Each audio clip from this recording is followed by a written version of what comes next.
buenas noches. Muchas gracias a todo el pueblo dominicano por estar en sintonía con Toque Final, un programa sumamente dinámico y de interés, de profundos análisis en distintos aspectos y sobre todo por la hora, ¿verdad?, para acostarse informado e iniciar la semana, si Dios lo permite, con buen pie. Aquí estamos, sobre todo para brindar elementos para que cada quien pueda construir su propio criterio sobre los diversos acontecimientos que abordamos aquí. Hoy tenemos un contenido sumamente dinámico y estamos en nuestra condición de bateador emergente en el día de hoy. Señores, tenemos varios temas, pero quiero iniciar este programa hablando sobre un acontecimiento que ha estremecido a toda la opinión mundial esta semana y ha sido el asalto al Capitolio por parte de acto, diría, un acto vandálico por parte de antisociales que no tienen ningún tipo de convicciones democráticas y que pretendían buscar mediante el asalto revertir los resultados electorales que beneficiaron al candidato Joe Biden, quien ganó las elecciones pasadas en los Estados Unidos. Pero yo quería abordar este tema más allá de una relatoría de los hechos que han ocurrido desde el punto de vista de la seguridad, porque yo me formulé recientemente la siguiente pregunta: ¿cómo es posible que un país que invierte más de 640.000 millones de dólares al año en defensa y seguridad, como es los Estados Unidos, puede permitir que de una manera tan alegre y tan simple, tan flexible, penetren al Capitolio, que es el Congreso de los Estados Unidos, el edificio que aloja el Congreso de los Estados Unidos, el principal poder del Estado, permite que penetren estos bandidos que cometieron estos actos de violencia política de manera tan fácil, de manera tan, diríamos, poco complicada. Entonces, no acierto a comprender cómo se invierte tanto en defensa, tanto en mantener a tropas norteamericanas en destinos geoestratégicos importantes para los Estados Unidos, como en Medio Oriente, y se descuiden elementos y centros de poder tan fundamentales como el Capitolio de los Estados Unidos.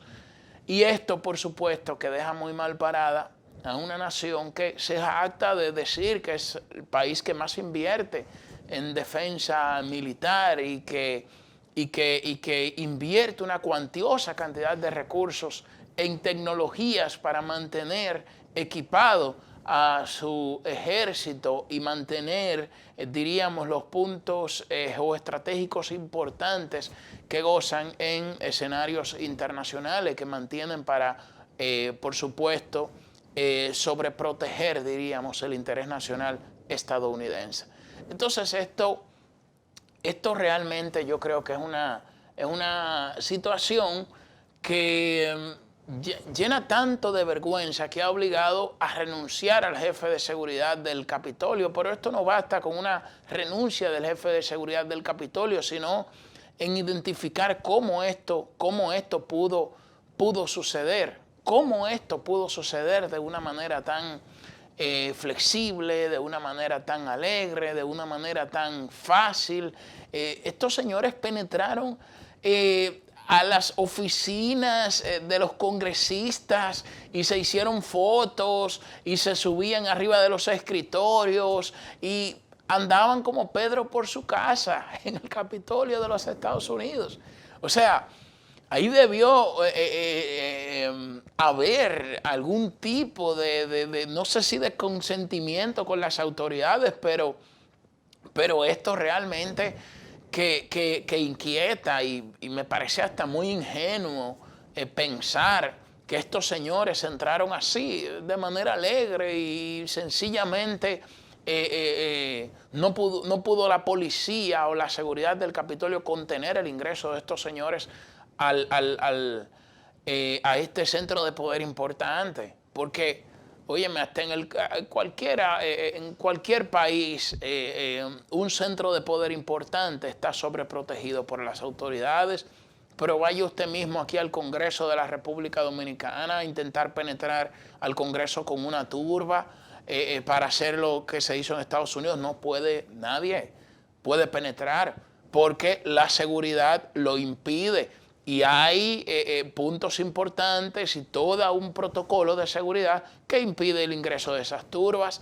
De hecho, aquí todos vimos unos hechos muy lamentables que ocurrieron el año pasado en torno a un debate sobre la reforma constitucional en el Congreso, que se realizaron una serie de protestas y de provocaciones incluso a las autoridades, aunque también hubo exceso de parte de algunas autoridades y se produjo toda una...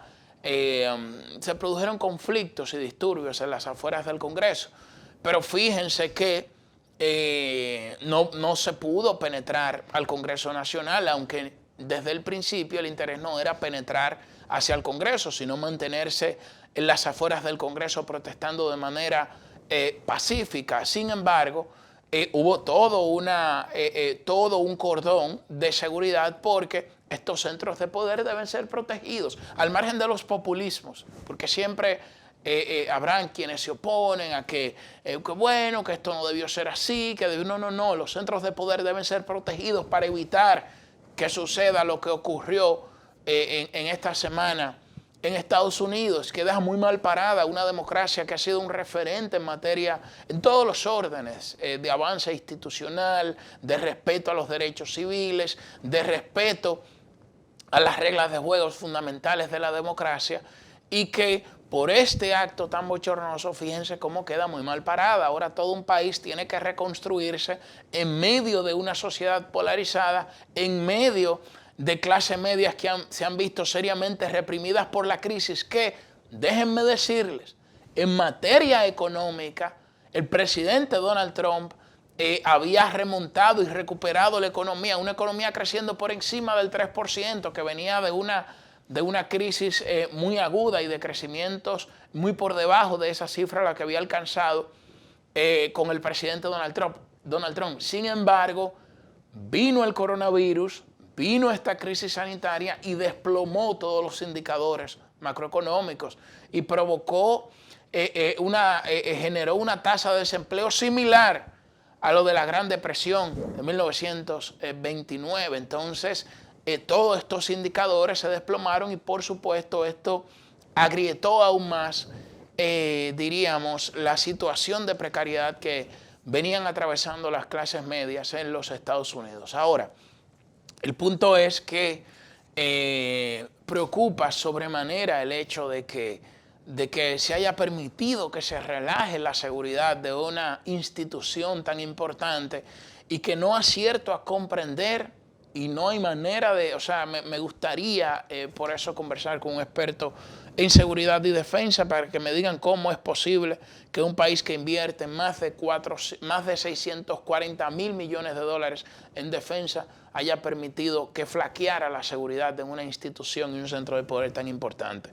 En este mismo orden, por supuesto, el presidente Donald Trump ya se ha mostrado más conciliador, se ha mostrado, diríamos, más a la altura del rol que le tocará jugar a partir del 20 de enero, que es el rol de expresidente y de líder político importante y líder de una facción del Partido Republicano Radical.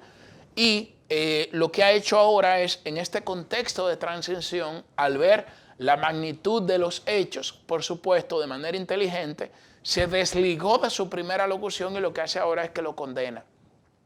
Condena estos hechos de violencia política, se desmarca completamente de ellos, apuesta a la fortaleza y la institucionalidad de la democracia estadounidense, y aunque no reconoce abiertamente la victoria del presidente Biden, sí se decanta por permitir una transición pacífica y una entrega del poder el próximo 20 de enero como corresponde en una democracia, que es, diríamos, organizar todo este proceso de manera armónica, de manera pacífica, de manera, diríamos, civilizada, que es como debe hacerse. Le dediqué varios minutos a este tema porque considero que este es un acontecimiento, o ha sido el acontecimiento de esta semana más importante, y que a partir de ahora yo me atrevo a aseverar, me atrevo a pronosticar, sin ánimos de ser un arúspice, que esto anticipa, diríamos, una sociedad donde existe lo que en ciencias políticas Giovanni Sartori, un politólogo muy eminente, que sus libros son de lectura obligatoria en las academias de ciencias políticas, define como un pluralismo polarizado, donde existe un sistema, diríamos en este caso, bipartidista, donde existe una enorme polarización entre las organizaciones políticas, y aunque dentro del propio Partido Republicano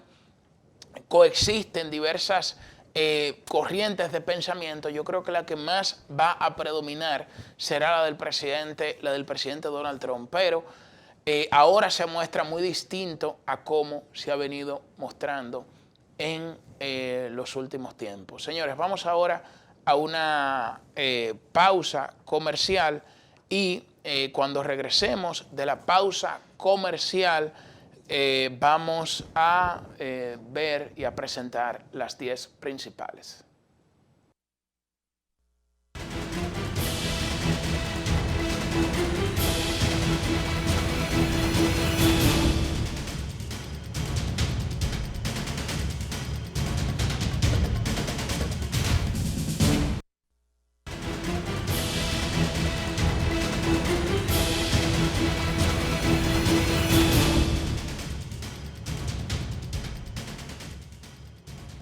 Ahora sí vamos a ver las 10 principales noticias que ha elaborado en un reportaje nuestro equipo de producción.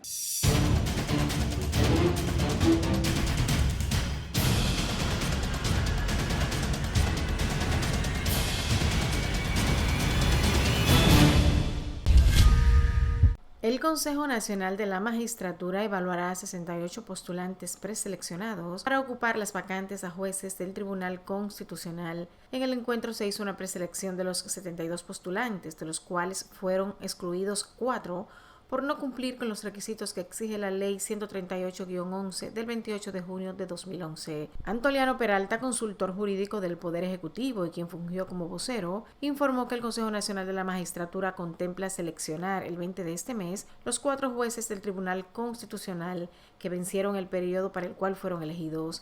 El Consejo celebró su tercera sesión con el objetivo de designar los sustitutos de 4 jueces del Tribunal Constitucional y evaluar a un juez de la Suprema Corte de Justicia quien aspira a ser ratificado. La reunión del Consejo se celebró en el Palacio Nacional con la participación de la totalidad de sus 8 miembros, según informó el consultor jurídico del Poder Ejecutivo.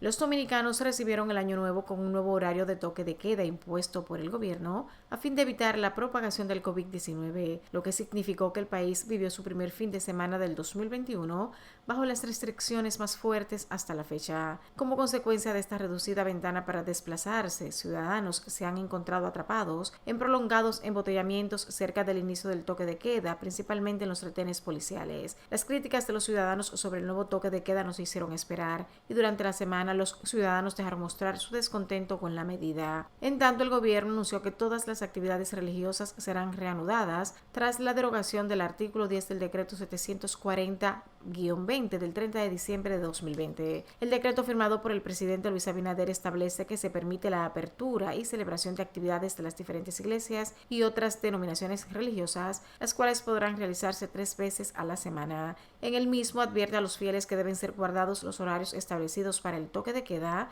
y acatando los protocolos generales y sectoriales vigentes contra la COVID-19. En otro orden, la Policía Nacional aclaró que detuvo a un ciclista en el Parque Mirador del Sur porque este desafió a las autoridades a amenazándolas con salir durante el toque de queda. El hombre, identificado como Francis Serrano, expresó mediante un audio que saldría a las 4 de la tarde de su casa a montar bicicleta en el citado parque y advirtió que para poder sacarlo del parque había que sacarlo preso y esposado. La institución agregó que Serrano recorrió el lugar por más de una hora junto a una mujer y cuando los policías municipales le pidieron detenerse, se rehusó a hacerlo. El titular del Colegio Médico Dominicano, Waldo Ariel Suero, informó que le comunicó al presidente de la República el interés del gremio de que el país priorice las vacunas contra el COVID-19 de las farmacéuticas Pfizer, BioNTech y Moderna sobre la de AstraZeneca y entiende que se debería comenzar a vacunar en enero y no en marzo como han anunciado las autoridades. De acuerdo a Suero, la efectividad AstraZeneca está siendo muy cuestionada. Algunos estudios dicen que tiene un 60%, otros dicen que los estudios van de 60 a 90%, dependiendo de combinaciones que se hagan. El asunto es que no tiene la misma efectividad que la de Pfizer en primer lugar y la de Moderna. Las vacunas que favorece el Colegio Médico han reportado eficacia superior al 94%. Las declaraciones del Dr. Suero encontraron el descontento del ex asesor del Poder Ejecutivo y director del Comité de Emergencias y Gestión Sanitaria COVID-19, Dr. Alejandro Báez, quien pidió al gremialista que se retracte. Además, dijo que la posición del doctor demuestra insensibilidad y profunda ignorancia sobre el proceso de inmunidad colectiva. El doctor agregó que no es momento de confundir y generar desconfianza por autoimportancia y ganancia personal, en tanto que el secretario del Sindicato Nacional de Enfermería, SINATRAE, Julio César García, expresó su desacuerdo con el anuncio de las autoridades de vacunar de emergencia para el personal de salud. De acuerdo con Cruzeta, no van a aceptar que se vacune al personal de enfermería con una vacuna que aún no está aprobada. De su lado, el neurocirujano José Joaquín Puello indicó que ninguna vacuna es 100% eficaz y que en situación de emergencia se aprueban vacunas con más del 50% de eficacia. Puello indicó que no existe una vacuna que inmunice el 100%, pero la AstraZeneca es excelente. Se está usando en Inglaterra y hay confianza en su eficiencia, señaló Puello, para seguidas preguntarse, ¿debemos tener otra? Estoy de acuerdo, pero eso no implica descartar la AstraZeneca. El director de epidemiología del Ministerio de Salud, Ronald Esquives, informó que entre el 80 y el 82% de los casos de COVID-19 son producidos en 6 demarcaciones. Estas demarcaciones incluyen la provincia de Santo Domingo, el Distrito Nacional, La Vega, Santiago, Puerto Plata y Duarte. En ese mismo orden aumentan a 1.081 las personas hospitalizadas por coronavirus para un 41% de las camas ocupadas, a 282 los pacientes en unidades de cuidados intensivos para un 56%, mientras que 152 pacientes críticos tienen ventilación mecánica, ocupando el 39% de los 391 con los que cuenta el sistema sanitario. La positividad diaria es de 29.75%. Asimismo, en el Reino Unido, enfrentado a otra ola imparable de coronavirus desde el descubrimiento en diciembre de una cepa aparentemente más contagiosa, superó el miércoles las 1.000 muertes registradas en 24 horas, igualando los niveles del pico de abril según cifras oficiales. Un total de 1.041 personas murieron en los 28 días posteriores a haber dado positivo al test de COVID-19, método como contabilizan los británicos los decesos confirmados, llevando a 77.346 el balance desde el inicio de la pandemia. Un gran revuelo ha causado la puesta en libertad de Miguel Arturo López Miki, apresado en junio del 2020, acusado de ser el cabecilla de una supuesta red de lavado de activos que habría movido más de 7.000 millones de pesos según el Ministerio Público proveniente del narcotráfico. La fiscal de La Vega, Aura Luz García, confirmó que a principios de diciembre la oficina permanente de esa provincia varió la prisión preventiva que pesaba contra el empresario vegano. La magistrada García explicó que la decisión se tomó en ausencia porque se encontraba de vacaciones. La fiscal vegana reconoció que ha recibido advertencias de diversos sectores de la ciudad, alegando que Miki López estuvo envuelto en un homicidio. Al confirmar el hecho, dijo que el mismo se produjo hace más de 10 años y que no conoce más detalles del proceso en el que estuvo involucrado el acusado de movilizar de manera fraudulenta más de 7.000 millones de pesos. López fue beneficiado con una garantía económica y un brazalete electrónico. El ex jefe de la Policía Nacional, Jaime Marte Martínez, designado el pasado lunes como presidente del Consejo Nacional de Drogas, fue sometido a la justicia por el uso indebido de vehículos robados y recuperados por la institución del orden. El caso se remonta entre los años 2004 y 2006, después de que Marte Martínez terminara su gestión frente a la uniformada, de la cual fue encargado desde el 8 de enero de 2002 al 16 de agosto de 2004, últimos años del gobierno de Hipólito Mejía. En su momento, el general retirado calificó de burdo y mezquino los señalamientos en su contra sobre el usufructo de 15 vehículos robados. Sin embargo, reconoció que es una costumbre en la Policía Nacional que los vehículos recuperados registrados con características alteradas y sin dueños determinados se usen para servicios. Marte Martínez declaró que luego de ser sometido al escrutinio público y de la Justicia Nacional, donde fue liberado en todas las instancias, se puede declarar como un hombre honesto, puro y sin manchas. A través del decreto 741-20, el presidente de la República, Luis Abinader, otorgó la condecoración por orden del mérito de Duarte Sánchez y Mella por su labor como embajadora de los Estados Unidos en el país a Robin Bernstein. El decreto, que consta de 2 artículos, fue leído por el consultor jurídico del Poder Ejecutivo, Antoliano Peralta. Acepto este reconocimiento no solo en mi nombre, sino también en nombre de todo mi equipo, de mi esposo y la administración del presidente Donald Trump. Acepto esta condecoración de Duarte, Sánchez y Mella y les aseguro que tendrá un lugar muy especial en mi hogar. Asimismo, afirmó que las relaciones entre su país y República Dominicana están más fuertes que nunca. La embajadora se despedirá del país el próximo 20 de enero. Bernstein fue nombrada embajadora de los Estados Unidos en República Dominicana por el presidente Donald Trump y juramentada el 3 de julio de 2018. Sin reparar en la crisis sanitaria en el Ayuntamiento Santa Cruz de Barahona, el Consejo de Regidores dispuso un aumento salarial de hasta un 43% para el síndico y los concejales. En una sesión ordinaria, el Consejo de Regidores aprobó además comprarle un vehículo al alcalde Víctor Emilio Fernández de la Cruz, aunque la pasada gestión municipal dejó 2 vehículos en óptimas condiciones, una para uso exclusivo del síndico. Ahora el alcalde de Barahona, que tenía como sueldo 88.550 pesos, pasará a ganar a partir de este mes de enero 126.500, lo que representa un aumento de 43%. La decisión adoptada por el Consejo de Regidores y que contó con el respaldo del síndico Fernández de la Cruz ha recibido el rechazo y cuestionamiento de la población, que considera improcedente un aumento salarial en el contexto actual de crisis sanitaria, económica y social que se encuentra el país. En tanto, el presidente de la Federación Dominicana de Municipios, FEDOMU, Kelvin Cruz, rechazó el aumento salarial de un 64% que se aplicaron los regidores de Puerto Plata y que está contemplado en su presupuesto para el 2021. Cruz llamó al Consejo de Regidores de ese municipio a reconsiderar la decisión de aprobar un aumento salarial en medio de la crisis sanitaria y económica que vive el país. En dicha reunión se estableció que los regidores de Puerto Plata devengarán sueldos por más de 90.000 pesos, cuando anteriormente cobraban aproximadamente 50.000 pesos, mientras que el alcalde de la provincia aumentará de 85.000 pesos a 150.000 su salario. Tras el revuelo que ocasionó en las redes sociales la decisión, el alcalde Roquelito García informó que no aceptará el aumento. El chavismo recuperó el control de la Asamblea Nacional de Venezuela, que había perdido en 2015. Las elecciones legislativas de diciembre, rechazadas por la inmensa mayoría de la oposición y cuestionadas por las principales instancias internacionales, dieron a la coalición de partidos que respalda a Nicolás Maduro más del 90% de los 277 escaños. Y pese a que esos comicios registraron una abstención de casi el 70%, según datos oficiales, el aparato político del gobierno domina ahora en la práctica todas las instituciones del país. La Asamblea Nacional era la única que permanecía en manos de las fuerzas antichavistas y estaba liderada por Juan Guaidó. El dirigente opositor trató, sin embargo, de mantener el pulso a Maduro y tomó posesión como presidente de una cámara paralela, considerada por sus seguidores como la auténtica Asamblea Nacional. Con las elecciones parlamentarias de diciembre, el régimen de Maduro no logró obtener el reconocimiento internacional que buscaba, pero sí cohesionó las fuerzas interiores, que ahora ostentan la mayoría del 90% en el Parlamento. Así no haya sido lograda democráticamente. El nuevo Parlamento electo para el periodo 2021-2026 pasa de 167 a tener 277 diputados, un aumento del 66% del número de legisladores oficialistas.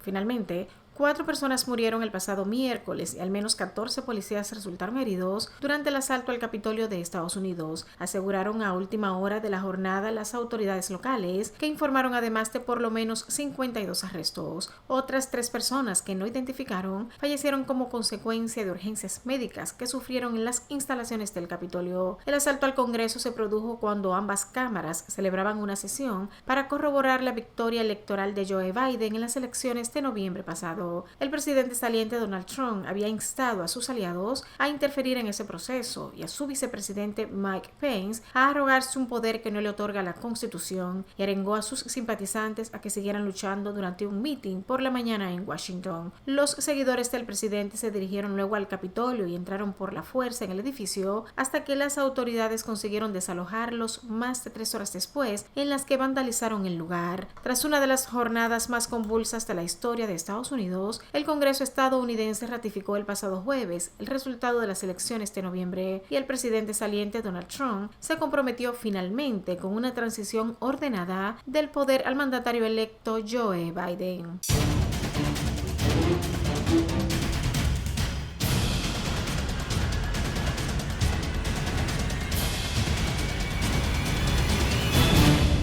Vamos a una pausa comercial y regresamos de inmediato.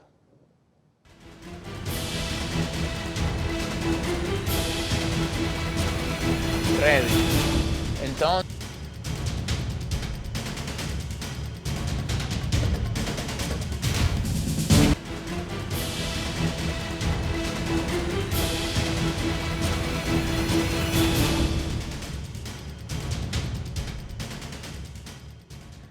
señores, y en nuestro enfoque de las semanas tenemos varios temas que vamos a tratar de conjugar y condensar. Primero, el gobierno del presidente Luis Abinader dio una rueda de prensa esta semana con el gabinete económico hablando sobre algunos indicadores que envían la señal de saneamiento de las finanzas públicas. En primer lugar, el presidente se refirió al déficit fiscal que se había proyectado el año pasado, que iba a cerrar en casi un 10%, un 9,3%, y cerró en un 7,7%. Esto significó un ahorro de casi 77.000 millones de pesos. Pero quiero hacer una referencia en lo siguiente. Primero, el déficit fiscal en la República Dominicana, que no es más que la diferencia entre los ingresos y los gastos del gobierno, tenía una tendencia, diríamos, a la baja. Tenía una tendencia a la baja a partir del año 2012. Recordemos que aquí hasta se salió a protestar y se hicieron un sinnúmero de cuestionamientos en ese momento al gobierno del presidente Danilo Medina, pero era por la herencia del déficit que había recibido de las pasadas autoridades. Y de un 6, un 7% que lo había heredado en el año 2012, luego se fue reduciendo de manera paulatina durante hubo en promedio el déficit en los gobiernos del presidente Medina, rondó aproximadamente un 2,1%, 2,2% aproximadamente. Resulta que se produjo esta situación, esta crisis sanitaria que obligó al gobierno a que en medio de esta crisis sanitaria el gobierno se vio obligado a tener que incrementar los gastos, pero a la vez hubo una caída de las recaudaciones. ¿Por qué? Porque todos los sectores de la economía se paralizaron en el momento, diríamos, más álgido de esta pandemia, más severo de esta pandemia. Recuerden que hasta los aeropuertos cerrados, todos los establecimientos cerrados y algunos sectores de manera puntual solamente se les permitía operar. Entonces, esto, por supuesto, que impactó considerablemente en las recaudaciones del gobierno, pero a la vez, para poder asistir a las personas de escasos recursos, el gobierno tuvo que crear programas sociales y a trabajadores para que, diríamos, buscarle algún salvavidas momentáneo para que las empresas pudieran mantenerlo en la nómina a pesar de que no estaban laborando en ese momento. Entonces, el gobierno se vio obligado a tener que llevar un déficit fiscal de un 2% a casi un 10%, que fue la proyección que se hizo en ese momento. Y resulta que se produjeron diversos hechos, las estimaciones que se habían hecho luego fueron reformuladas, entre otras cosas. El punto es que hoy se exhibe un déficit de un 7.7%. Algunas personas han dicho, bueno, pero que en un contexto de crisis económica, ¿cómo se prioriza la reducción del déficit? Otros plantean y lo ven como una señal de ahorro, de eficiencia y de buena gestión en la administración pública, que en un contexto como este se puedan mostrar, diríamos, ese saneamiento de las finanzas públicas. Y yo creo que hay un poquito de todo, hay un poquito de todo. Esto no se puede ver como blanco y negro, o sea, hay diversos colores y hay que tratar de verlo todo, diríamos, desde una perspectiva mucho más macro. Primero, el gobierno no está solo. Nosotros estamos en medio de una situación y de una crisis económica donde hemos tenido que acudir a los mercados internacionales a emitir bonos soberanos, a buscar recursos financieros para poder mantener las actividades del gobierno. Por eso hemos visto que la deuda con relación al Producto Interno Bruto ha tenido una tendencia a la alza, algo que ya venían proyectando los organismos financieros internacionales, porque en medio de esta crisis sanitaria hay que salir a buscar recursos. Entonces, de alguna manera el gobierno también intenta enviar una señal de certidumbre, no solo a los agentes económicos locales, sino a los organismos financieros internacionales, de que a pesar de que hemos cogido dinero, hemos cogido recursos, hemos emitido bonos, aquí se están manejando de manera eficiente los recursos públicos. Esa es la señal desde el punto de vista económico que se intenta enviar. Ahora, también hay que ponderar a quienes plantean que, bueno, en medio de esta situación nosotros tenemos experiencias recientes. Por ejemplo, recordemos la crisis financiera global en el año 2008 y las secuelas que tuvo hasta en la propia República Dominicana. El gobierno se vio en un momento, por una política restrictiva del Banco Central en el año 2011, a recortar del presupuesto casi 40.000 millones de pesos. Recuerden que luego hubo un contexto electoral, que se cuestionó una serie de cosas, que el propio expresidente Fernández lo reconoció en una reunión política, pero bueno, ya eso, hablar en términos político-electoral le da otro matiz. El punto es que cuando los organismos financieros internacionales, diríamos que cambian de una política expansiva a una política restrictiva, los gobiernos tienen que verse obligados, para poder acudir a esos organismos, a tener que asumir una política, diríamos, de ajustes. Ahora, lo que hay que tener cuidado es si esto es conveniente hasta el punto que nos lleve a nosotros a tener que sacrificar, diríamos, los programas sociales o sacrificar áreas importantes de la economía del país que pudieran dinamizar la economía. Y aquí, por lo menos, se ha tenido la prudencia, la sensatez y, diríamos, el tacto de mantener los programas sociales, porque esos programas sociales que se crearon durante la pandemia deben intentar mantenerse por lo menos hasta que esta economía comience a repuntar.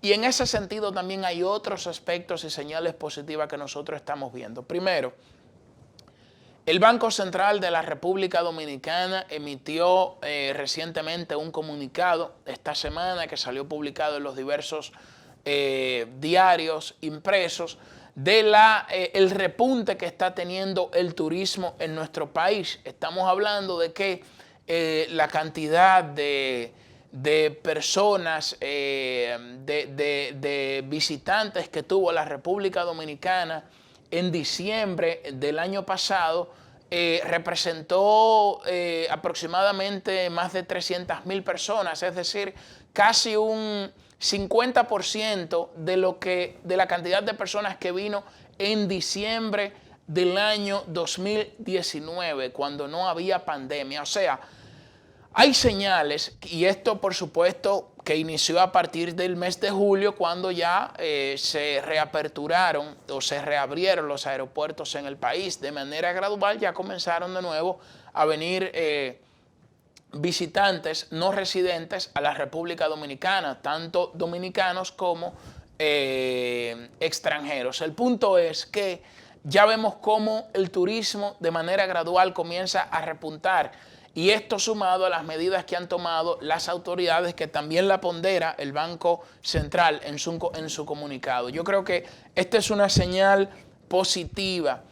Otra cosa, la narrativa, que me ha gustado bastante porque ha dado ahora un giro de optimismo. De hecho, el gobernador del Banco Central dijo que para este año 2021 la economía podría retomar un crecimiento de un 5 o un 6%. Diríamos que pudiéramos moderar ese optimismo, pero el hecho de que las autoridades, diríamos que cambien su narrativa de un país, de hablar, diríamos, de manera despectiva sobre los indicadores macroeconómicos del país, a cambiar a una narrativa completamente optimista y positiva, eso envía también una señal de certidumbre y confianza, porque no es lo mismo decir que nuestro país está quebrado, a decir que nuestro país va a crecer un 6%, a decir que nuestro país está reduciendo el déficit fiscal a pesar de la situación económica que nosotros estamos viviendo. Entonces, yo creo que de alguna manera eso es importante. Iba a referirme también a otro comunicado que había hecho el Banco Central sobre la sostenibilidad de la deuda y algunas razones que explican su incremento en este contexto, pero ya eso lo vamos a dejar para otro enfoque, para otro programa. Vamos ahora a otra pausa comercial y regresamos de inmediato.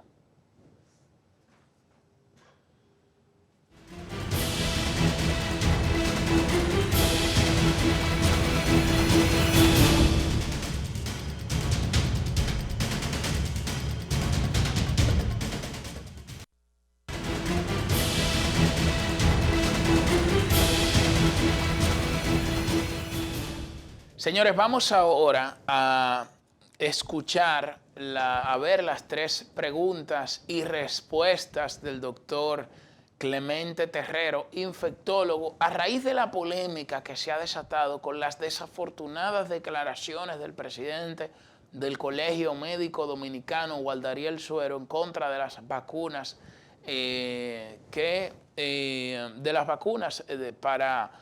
para el COVID-19. Vamos a ver estas respuestas del doctor Clemente Terrero.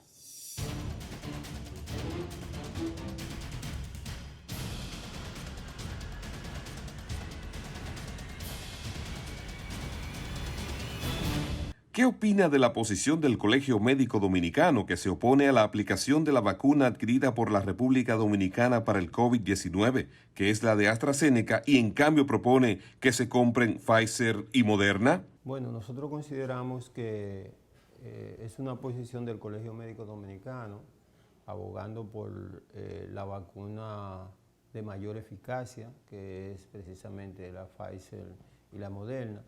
Sin embargo, hay que saber que en el país existe, en el mundo, digamos yo, no en el país, existe un acaparamiento de la vacuna. La mayoría de los países ricos y poderosos están demandando esa vacuna y la República Dominicana en ese interín es probable que tenga dificultad para conseguir esa vacuna en este momento. Por eso creemos que la vacuna que la República Dominicana pueda conseguir, en este caso, que pueda ser efectiva, debe administrarse a la población. Lo importante es que la población dominicana sea vacunada.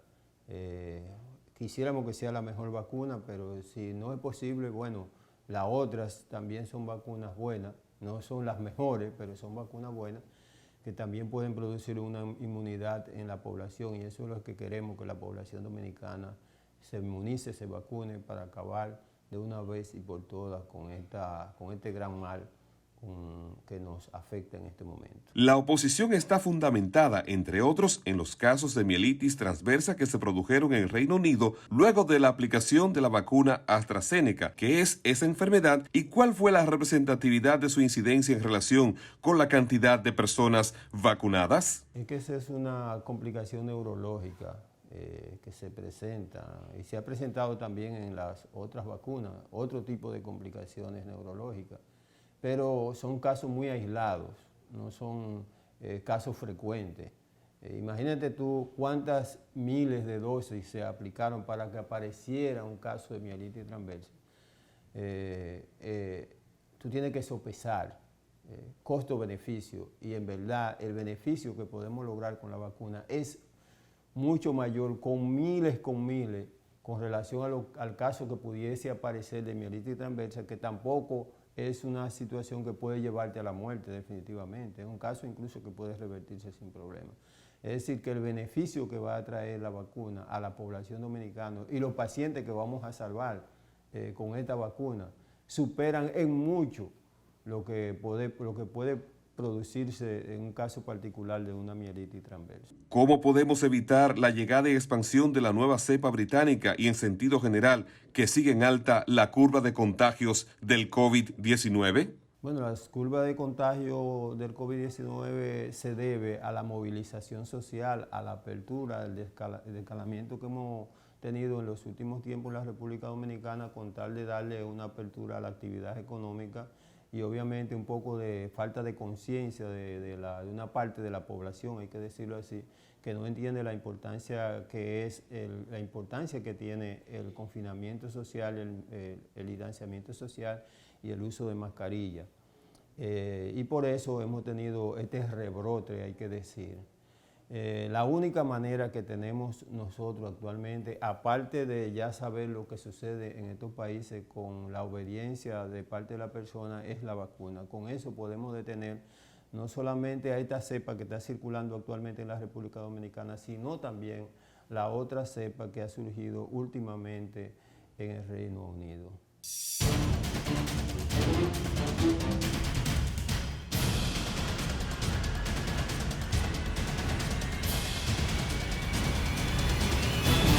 Bueno, luego de ver las 3 preguntas, vamos a una pausa comercial y regresaremos al bloque final de Toque Final.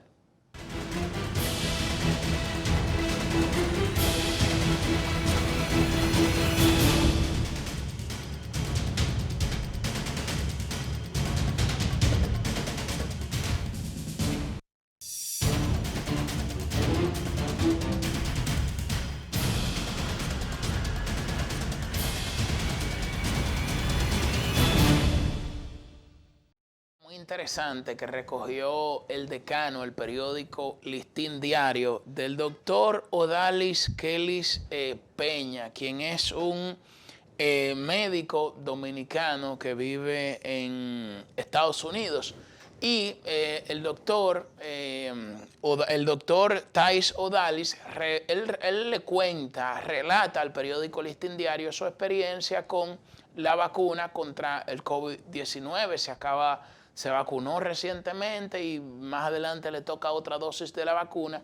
Y él dice que los efectos de las vacunas en nada se comparan con los efectos que produjo el COVID-19 cuando en el caso de él resultó positivo y la situación dramática que vivió porque no podía respirar, entre otras, diríamos, cuestiones que le aquejaban la salud, el momento dramático que vivió.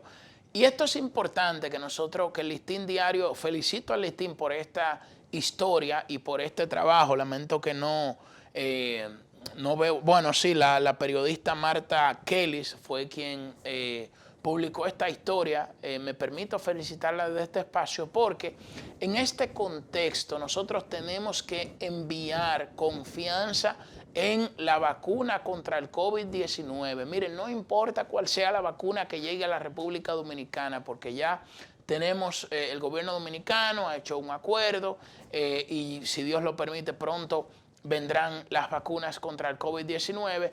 Y esto lo digo porque el doctor Waldo Ariel Suero comenzó a comparar, a decir que la vacuna que viene para acá, la de AstraZeneca, no le resultaría efectiva, que él prefiere utilizar otra vacuna, entre otras cosas. Aquí lo importante es que la única manera de combatir el COVID, hasta ahora científicamente comprobado, es, primero, utilizando toda la mascarilla, guardando los protocolos necesarios, diríamos que desinfectándose constantemente las manos y en segundo lugar, vacunándose contra el COVID.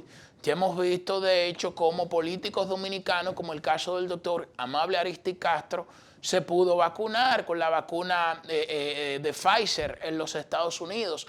Y lo han hecho otras personas que ya publican en las redes sociales diríamos, la imagen de cuando, de la colocación de la vacuna, de cuando están siendo vacunados. Y yo entiendo que esto debe enviar una señal de confianza al pueblo dominicano en la vacuna. No podemos darnos el lujo de comenzar a desacreditar lo que aún no ha llegado, mucho menos en medio de esta situación, que lo que queremos todos es ya que de manera gradual ya se reaperture en todos los sectores de la economía y se quite este odioso y tedioso y molestoso toque de queda que agobia tanto a las autoridades como a nosotros, y por eso considero muy imprudentes esas declaraciones y esos cuestionamientos que hace el doctor Waldo Ariel Suero, que entiendo que debe pensar más menos como gremialista y más colocándose a la altura de la situación que estamos viviendo en estos momentos. Yo creo que tenemos que enviar esa señal de confianza, y me gustó mucho unas declaraciones que vi en ese sentido del exministro de Salud Pública, el doctor Rafael Sánchez Cárdenas, que también hablaba de que desde las autoridades, desde los medios de comunicación, desde cualquier espectro de la vida nacional donde se contribuya a incidir en la opinión pública, debe enviarse una señal de confianza en la vacuna, una señal de que todos debemos vacunarnos. Y yo creo que esta historia que cuenta el periódico Listín Diario va en ese sentido. Ojalá que la puedan buscar. Esta la publicaron, me parece que fue el viernes que la publicaron, y se titula "Médico vacunado contra el COVID". Y miren lo que él dice, miren este titular tan interesante. Por grave que pueda ser el efecto de la vacuna, el virus es peor. Eso fue lo que debieron decir las autoridades, sobre todo el doctor Waldo Ariel Suero en el país. Y esto es una historia muy sumamente interesante. Bueno, señores, de esta manera hemos culminado la edición de Toque Final de esta semana. Espero, con Dios mediante, que tengan felices sueños y puedan tener un inicio de semana feliz y productivo. Y si Dios lo permite, en otra ocasión nos veremos por aquí. Pasen feliz resto de la noche.